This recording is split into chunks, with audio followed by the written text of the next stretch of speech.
So Jon Jones surgically picked Stipe apart at UFC 309, and he was the better fighter on all levels. All eyes point to him facing the next man up in Tom Aspinall, and here is every single reason why that fight should happen ASAP.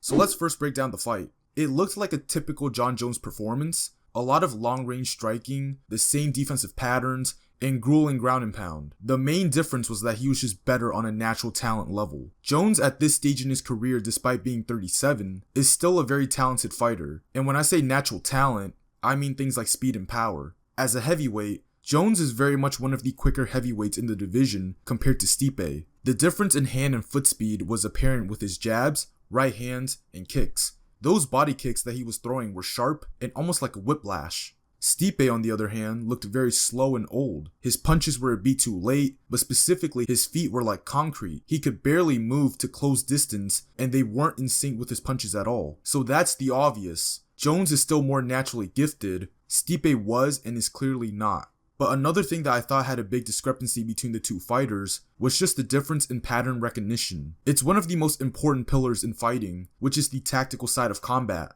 A lot of times during this fight, Jones was the guy who took advantage and adjusted to Stipe's patterns as a fighter, and Stipe couldn't do the same frequently or at the same level. For an example, Jones frequently initiated a hand fight in his southpaw stance to find distance to line up his kicks, but Stipe rarely ever used the rhythm of the hand fight to his advantage to set up his offense. But also in the southpaw stance, because of the hand fighting, it enticed Stipe to throw his right hand with no setup, and Jones frequently decided to slip on the outside. Stipe had no answer to that defensive look. In the orthodox stance, whenever Stipe decided to blitz, Jones initiated his patented long guard / posting defense while moving back in a straight line, and it would shut everything down, and yet Stipe couldn't adjust. Or actually, he did adjust, but for small moments like this, where he decided to take what was open, which was the body, and decided to throw a 7 and a 2 up top, but he missed by an inch. Or this example where most of the time he decided to try to punch over the top of Jones's frame, but in this exchange, he caught Jones clean by sneaking the right hand on the inside.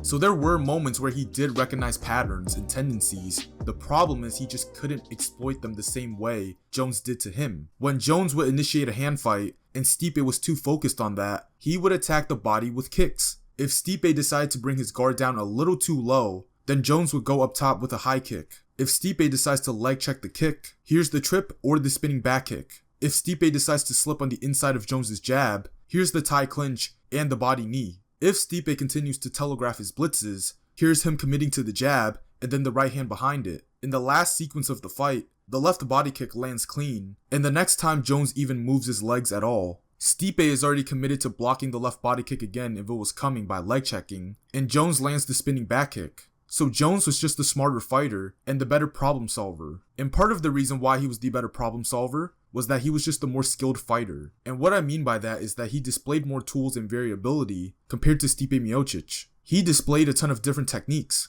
You got jabs, right hands, teeps, roundhouses, side kicks, spinning kicks, knees, elbows, clinches, trips, hand fighting, etc. He had the ability to plant more threats than Stipe.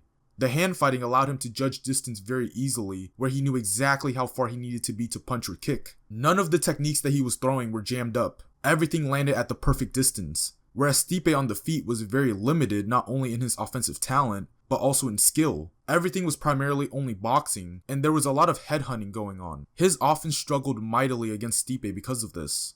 The lack of variety really hurt his chances to take advantage of openings that were presented in Jones's defensive looks. He's not really a kicker, which didn't serve him well in this matchup. He really struggled to close distance with his slow feet, along with his lack of shifting footwork techniques as well. When Jones had him on the back foot, he didn't know what to do. He didn't know whether or not he wanted to create space and try to move, or try to lure Jones into range. He just stood there and fought at Jones's pace the entire fight. But another thing was just the fact that Jones is a very hard fighter to hit, just because of his size and length and the way that he defends. Guys, this man has like a 84.5-inch reach. If you're significantly smaller than him, and we've seen this before, you're likely not going to land cleanly unless you're naturally talented or you break him down. It's similar to Pereira and Izzy in the sense that it's a tall fighter defense. You extend your arms and pull away, and because of the difference in length, it just works.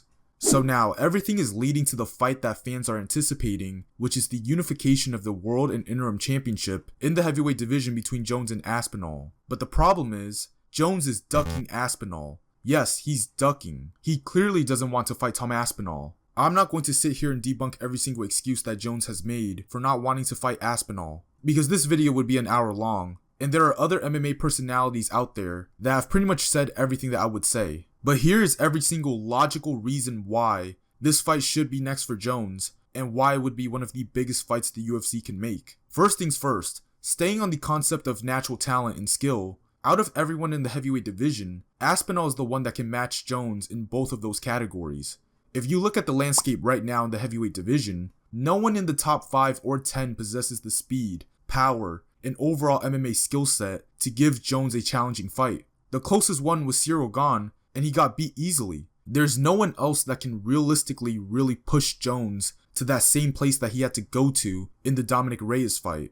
Everyone else on paper, we would say Jones would run through them, but not Tom Aspinall. I believe stylistically, Aspinall is the best one that can give Jon Jones issues compared to other heavyweights.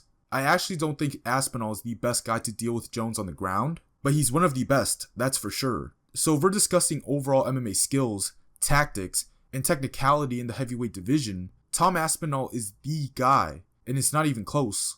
Secondly, there's this discussion about how Aspinall fighting Jones would not do anything for Jones at all, and that's just not true. What Jones is seeking for in his GOAT campaign is prestige titles, so guys that are former champions, or guys that were good contenders that beat former champions, or gave them good fights, etc. He wants those guys on his resume, and because Tom doesn't have that, Jones is using that as his way out of this matchup. But in reality, Aspinall has beaten everybody that he's needed to beat to be in this position, and it's not just like he outclassed these guys. He's getting these guys out of there quickly. Everyone in the top 5 outside of Ciryl Gane has not even lasted more than 4 minutes with Aspinall. So actually, him beating Tom Aspinall would do more for his legacy than fighting a guy like Alex Pereira, who's not in his weight class and can't compete on the ground with him at all, and beating Stipe Miocic, who looked just as bad as Mike Tyson the day before. The next issue is star power. The second part of this whole claim of Aspinall doesn't do anything for Jones in terms of the magnitude of the fight.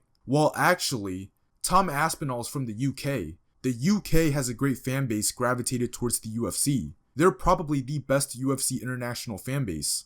And right now, who is the biggest star in the UK? Leon Edwards just lost his title, and he wasn't even that big of a star. MVP hasn't done much to earn that title. The same goes for Paddy Pimblett. So who is it? That's right, it's Tom Aspinall. During the press conference, a reporter asked Dana White if the winner of Jones vs Stipe would face Tom Aspinall next, and when Dana said absolutely, the crowd went crazy. Yeah, they were mostly British fans, but even American fans want to see this fight as well. You go online right now, you'll see so many American UFC fans pleading for this fight to happen as well. So it's clearly a fight that fans want to see. It brings two different fan bases from two different countries together. You're facing a dominant interim champion who's competent in giving you a tough fight that would add value to your resume. It would give you credibility, and he's the biggest star in the biggest international fan base in the UFC. So tell me how this is not a big fight that would do quote-unquote nothing for you. The next reason is to elaborate on Aspinall's natural talent, his punching power. Aspinall has left his last 3 opponents on the canvas after returning from a grueling knee injury. Who has Jones faced that possesses the same ability to hurt him in the way that Aspinall has done to his opposition? There are some people that Jones has faced that can decently punch or hurt you if they can land a clean shot. The difference is that Aspinall has been finishing guys with one punch. He hurts people with one punch and finishes the fight. Who can you confidently say right now that Jones has previously faced that is a better puncher than Aspinall? Probably no one, which is why that makes this matchup so intriguing to watch, because Aspinall not only has the skill set, we know about his speed, and now you add the punching power to that, an equalizer element for Tom Aspinall. Jones will be facing someone who can hurt him. That changes the dynamic of so many things in this matchup. And lastly, it's the fact that Tom Aspinall has the mentality to want to beat Jon Jones. He's continuously calling out Jones. He scoped him down at an event and took a picture with him. He has claimed that he believes he will beat Jon Jones. So many guys, when they're in a position to fight a big name, they're not there to win against them, but instead, they're just happy to be there. Or they'll talk a big game, but when they're actually there, it's all, oh, you're a great fighter. Oh, it's a pleasure to be here with you. Oh, it's an honor to share the ring with you. That's not Tom Aspinall. At least as of now. When we approach the fight, who knows what can happen. But right now, Aspinall clearly wants the fight, he's been campaigning for it, and that's the sign of a fighter who clearly wants to go at the king and not away from it.